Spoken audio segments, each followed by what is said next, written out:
The Switch 2 and Steam Deck OLED are two of the best handheld gaming devices on the market. But if you can only get one, which should you buy?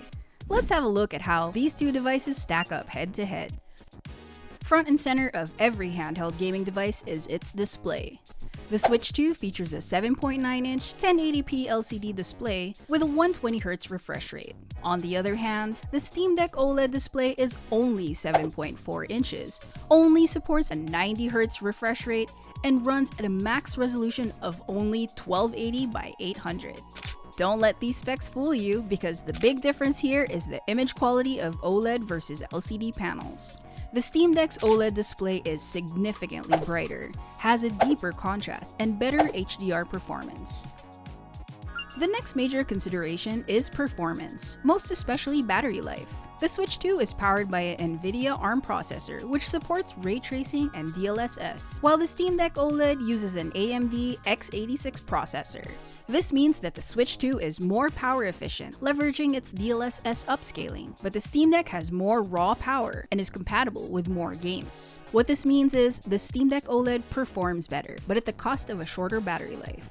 In Cyberpunk 2077, the Steam Deck averages 41 FPS, while Switch 2 averages 33. However, the Switch 2 lasts up to 6.5 hours, while the Steam Deck only lasts 2 to 3 hours under heavy use. The larger, brighter display and more power-hungry processor most likely causes the significantly shorter battery life. How do each of these devices handle? The Switch 2 is lighter and has the new and improved magnetic Joy-Con 2s. However, it has a repairability score of only around 30%. The Steam Deck OLED is heavier, but modular and highly repairable with a score of 70%. Despite being heavier, the Steam Deck OLED is more comfortable in the hands, with more natural grips and button placement. The Switch 2 is flat, which makes it less comfortable for long gaming sessions. This is improved with the Joy-Con 2s detached, which is a viable option for longer play. Both devices can be docked and support up to 8K at 60Hz or 4K at 120Hz, but the Switch 2 includes its dock, while the Steam Deck's dock is sold separately.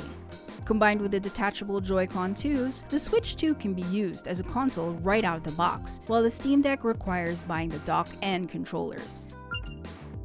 A gaming device is only as good as the games it can run. The Switch 2 offers exclusives like Mario Kart World and Donkey Kong Bonanza, a select number of AAA games like Cyberpunk 2077, and is backward compatible with most Switch 1 games. When you buy a game for Switch 2, you can be sure that the game will run seamlessly.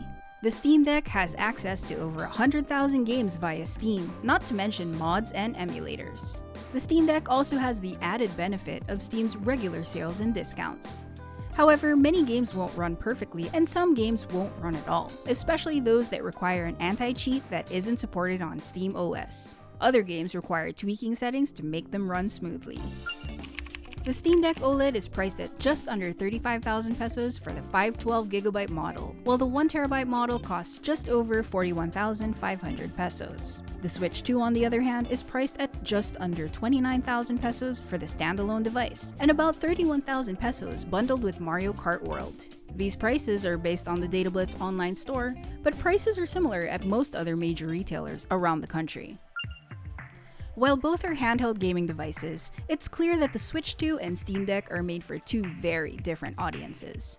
With the Switch 2, you get a pretty polished experience, games that just work, and a great battery life.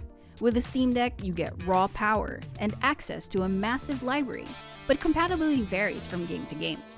Choosing between these two devices comes down to what matters more to you, and there really isn't a wrong choice. One thing is clear: the future of handheld gaming isn't slowing down. For more tech reviews, follow and subscribe to Gaming Pinas.